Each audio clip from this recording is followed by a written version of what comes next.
প্রধান নির্বাচন commissioner AMM Nasir Uddin বলেছেন, জাতীয় পরিচয়পত্র নির্বাচন কমিশনের আওতাধীন থাকা উচিত। এ বিষয়ে কমিশনের মতামত লিখিতভাবে সরকারকে জানানো হবে। রাজধানী আগারগাঁয় নির্বাচন কমিশন ভবনে এসব কথা বলেন তিনি। সিইসি বলেন, এনআইডি কার্যক্রম নির্বাচন কমিশন থেকে চলে যাবে এমন কোনো তথ্য নেই। সরকারের চিন্তা সব সেবা এক জায়গা থেকে দেয়া যায় না।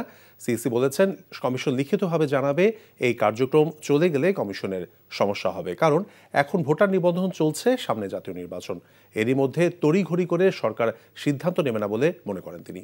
জানা গেছে, জন্ম নিবন্ধন এবং এনআইডি পাসপোর্ট সেবা নিয়ে দুর্ভোগ নিরসনে স্বতন্ত্র কমিশন প্রতিষ্ঠায় সিভিল রেজিস্ট্রেশন কমিশন 2025 নামে একটি অধ্যাদেশ জারির উদ্যোগ নেওয়া হয়েছে।